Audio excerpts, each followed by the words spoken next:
ये तो मर गया था, लगता है इसके अंदर रजनी सर की आत्मा घुस गई है। इंस्पेक्टर जी सर। मार मार के इन तीनों की खड़िया खड़ी कर दो। अरे नहीं, अरे सर मत मारिए, शिवम शिवम हमें बचाओ, अरे मत मारिए सर, जल्दी है। अरे सर क्यों मार रहे हैं इन्हें? ये मेरे दोस्त हैं सर, इन्हें छोड़ दीजिए प्लीज।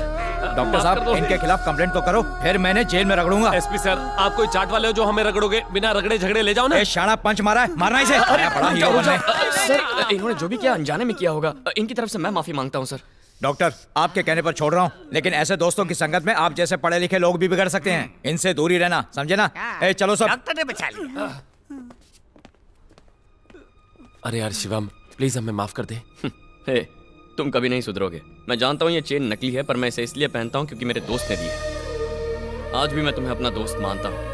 क्यों करते हो ऐसी हरकतें? इतना ही नहीं, तुमने जब झूठ बोला तो मैं मान भी गया, लेकिन आज तुम सच बोलते हो तो भी तुम पर यकीन नहीं होता, और शायद यही तुम्हारी सजा है। जाने दो, मैं तुम्हें कुछ पैसे देता हूँ, कम से कम अब तो कोई ईमानदारी वाला धंधा कर लो। नहीं यार शिवम, अगर अभी भी हमने तुझसे पैसे लिए तो हम दोस्ती के लायक नहीं रहेंगे। हमने बहुत गलतियां की हैं, लेकिन अब से हम मेहनत करके अपना गुजारा करेंगे। आज के बाद हम तुझे कभी तंग नहीं करेंगे। माफ कर दिया।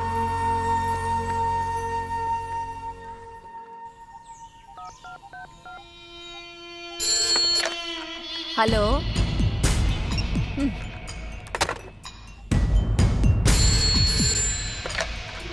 Hello hello. माँ जी, मैंने आपका खाना लगा दिया है, प्लीज खा लीजिए। पता नहीं कौन गधा है, फोन लगाता है बात ही नहीं करता है। तू उठा। हेलो। हाँ हेलो, मैनेजर बोल रहा हूँ। कब से तुम्हारे सेलफोन पर कॉल कर रहा हूँ। पता नहीं क्यों, लेकिन सुबह से नेटवर्क ही नहीं है। सुनो, मैं आज पूरा दिन घर पर ही हूँ, दोपहर को आ जाना। हाँ ठीक है, मैं आ जाऊंगी। बड़े लोगों के बड़े चोचले।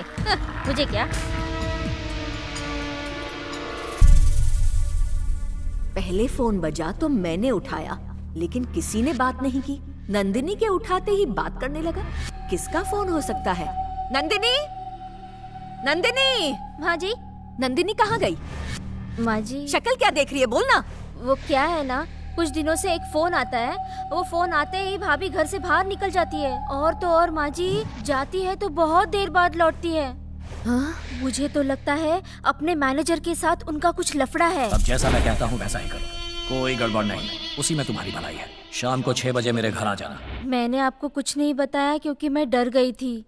अच्छा बता, वो किस तरफ गई है? वो घर से निकल के बाई तरफ गई है।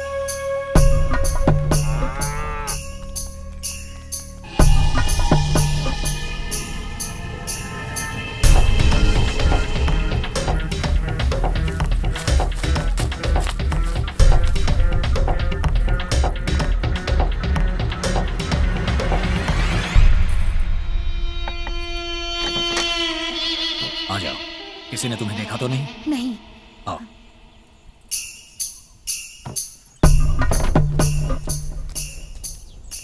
अरे रुको, तुमसे बिल्कुल सब्र नहीं होता। रुको। आज तो ये लड़की गई। ओ अब बस भी करो, तुम्हारी सास को तो नहीं पता ना? अरे फिक्र मत करो, मेरी सास बेचारी तो घर पर आराम कर रही है। अगर उन्हें पता चल भी गया तो मैं कुछ भी बहाना बना के बात घुमा दूंगी।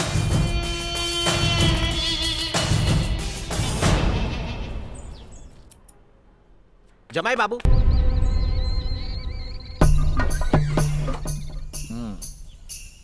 फिर मिलते हैं।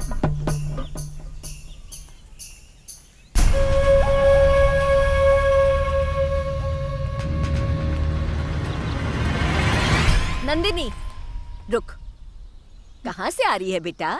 वो माँ जी, मैं अपने एक दोस्त के घर गई थी। मैनेजर तेरा दोस्त कब से बन गया? हाँ? बोल। माँ जी, शादी के पहले का चक्कर है या फिर शादी के बाद का? माँ जी ऐसी। चुप कर। मैनेजर का फोन आया और तू मुंह उठाकर उसके घर चली गई। तेरी इतनी हिम्मत, और मेरे सामने घुमा फिरा कर बात कर रही है। अब मेरी बात तो सुनिए माँ जी। क्या सुनूं? यही कि तू मैनेजर के घर जाकर अपना मुंह काला करके आती है। हाँ? बिना सच जाने मुझ पर लांछन मत लगाइए माँ जी। बहुत हो गया, हमें आवारा लड़की नहीं चाहिए। आज से तेरा और हमारा रिश्ता खत्म। तू मेरे बेटे को घर आने दे। तुझे धक्के मारकर घर से नहीं निकाला तो मेरा नाम नहीं। माँ जी, माँ जी मेरी बात तो सुनिए।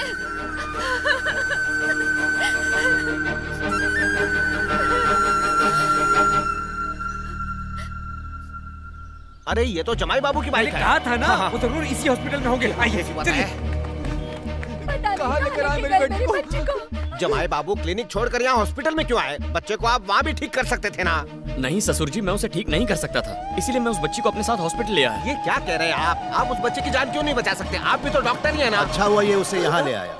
रहने दीजिए सर, क्यों बेकार बस में- करो शिवम, अगर आज तुमने सच नहीं बताया तो फिर कभी नहीं बता पाओगे। मिस्टर चिंतामणि, डॉक्टर साहब, मैं जो बता रहा हूँ उसे सुनने के बाद आप गुस्सा मत करिएगा। आपका जमाई दरअसल एक MBBS डॉक्टर नहीं है, ये एक अनपढ़ साधारण सा वैद्य है।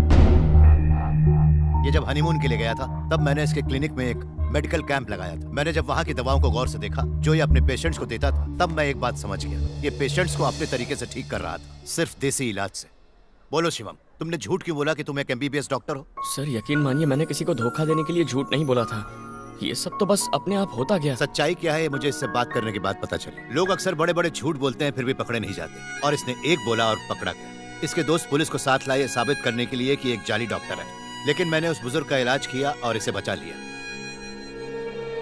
आज भी ये इस बच्ची को यहाँ इसलिए लाया था क्योंकि ये उसे अपनी क्लिनिक में बचा नहीं पाता। अगर ये थोड़ी भी देर करता तो ये बच्ची बच नहीं पाती। इसकी झूठ की वजह से किसी का कोई नुकसान नहीं हुआ। ससुर जी, मैं अनपढ़ हूँ, इसलिए मेरी माँ चाहती थी कि मेरी शादी पढ़ी लिखी लड़की से हो जाए। इसीलिए हम कॉलेज के बाहर खड़े होकर पढ़ी लिखी लड़की ढूंढ रहे थे। उस वक्त हमने नंदिनी को देखा, उसका पीछा करके आप तक पहुंचे। सोचा कि घर देख लें तो माँ आकर रिश्ते की बात कर लेगी, लेकिन एक फोन की वजह से आप मुझे डॉक्टर समझ बैठे ससुर जी। मैंने भी ये सोच के झूठ से पर्दा नहीं हटाया कि आप अपनी पढ़ी लिखी बेटी की शादी मुझसे नहीं करवाएंगे। मुझे माफ कर दीजिए ससुर जी।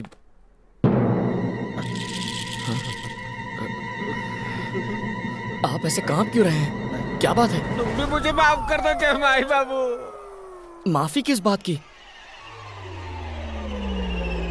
मेरी बेटी भी अनपढ़ है।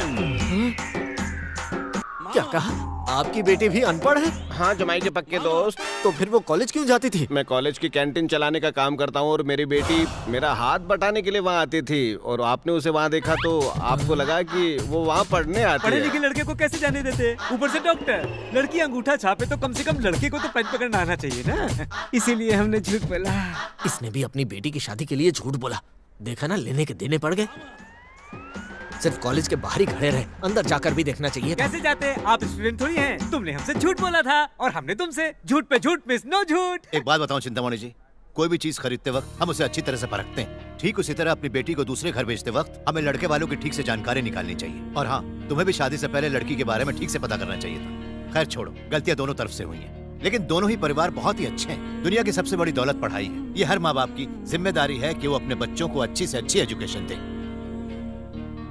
कम से कम तुम अपने बच्चों को अच्छी एजुकेशन देना। बोलो माँ, क्या कह रही हो माँ? क्या हुआ नंदिनी को? नंदिनी, क्या हुआ मेरी बच्ची को? ठीक है मैं आ रहा हूँ। बोलो ना क्या हुआ उसे। घबराइए मत ससुर जी, आइए कुछ तो आइए। बोलो। चलो। अरे रे शिवम, मेरे बच्चे, हम बर्बाद हो गए, हमारी इज्जत मिट्टी में मिल गई। माँ मैं जानता हूँ नंदिनी ने झूठ बोला कि वो पढ़ी लिखी है, लेकिन मैंने भी तो झूठ बोला था कि मैं एक डॉक्टर हूँ। क्या? नंदिनी पढ़ी लिखी नहीं है? एक और भांडा फूटा। हाँ, क्यों माँ, आप कुछ और बताना चाहती थी? लड़की पढ़ी लिखी नहीं हो तो कोई बात नहीं, लेकिन चरित्रहीन नहीं होनी समझन जी, चाहिए। ये आप क्या कह रही हैं? मेरी बेटी चरित्रहीन है? माना वो पढ़ी लिखी नहीं है, लेकिन उस पर ऐसा इल्जाम मत लगाइए। मगरमच्छ के आंसू बहाना बंद कर। ये सब तुझे मालूम ही होगा। शैतान का नाम लिया और वो हाजिर। इसके साथ ही तो गुलछरे उड़ाती है तेरी अरे बेटी। रुकिए, ए, मेरी बेटी तेरे घर आती थी? बोल, तेरे घर आती थी क्या वो? मैनेजर, अब मैं क्या ये करूं? क्या कह रहे हो? क्या रे? शिवम। हमारे पैसे पर पलता रहा और हमारी थाली में छेद कर मैडम, गया। आप जैसा सोच रही हैं वैसा नहीं है। देखो, मैं जान गया था तुम्हारी बीवी अनपढ़ है, वो पैसे तक नहीं गिन सकती, इसीलिए उसे पढ़ाने के लिए मैं घर बुलाया करता था। तुमसे बिल्कुल सब्र नहीं होता। हाँ अब बस भी करो। कहीं तुम्हारी सास ने तुम्हें यहाँ आते हुए तो नहीं देखा? अरे फिक्र मत करो, मेरी सास बेचारी तो घर पर आराम कर रही हैं। अगर उन्हें पता चल भी गया तो मैं कुछ भी बहाना बना के बात घुमा दूंगी। और वैसे भी मेरी सासू माँ अपनी बहू पर कभी शक नहीं करेंगी। मेरे पति बिल्कुल ठीक कह रहे हैं, वो पढ़ने के लिए ही आती थी। नंदिनी एक बहुत ही शरीफ लड़की है। अरे रे, मैंने नंदिनी को गलतफहमी में क्या क्या कह दिया। माँ नंदिनी इस वक्त है कहाँ?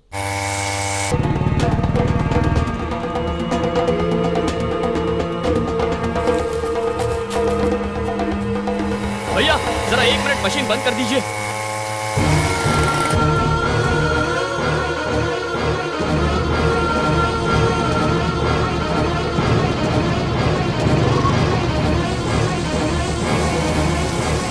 भैया जरा 1 मिनट मशीन बंद कीजिए। आवाज बंद हो गई। वो यहीं गई है। नंदिनी! आपने मुझे रुकने को क्यों बोला?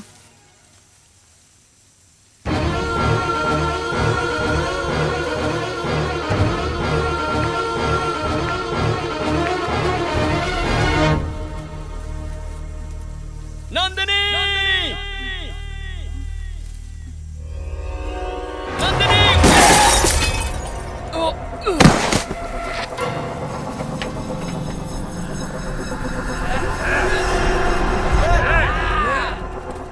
उस दिन तो तू बहुत खुदक रहा था। हीरो बनने का शौक है ना तुझे? आज के बाद तू उठ भी नहीं पाएगा। मार उस साले को।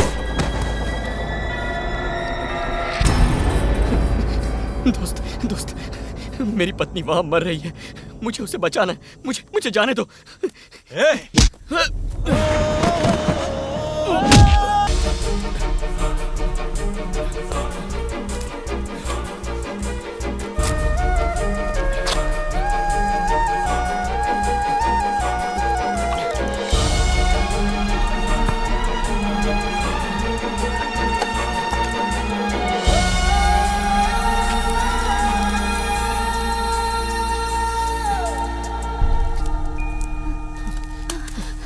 नंदिनी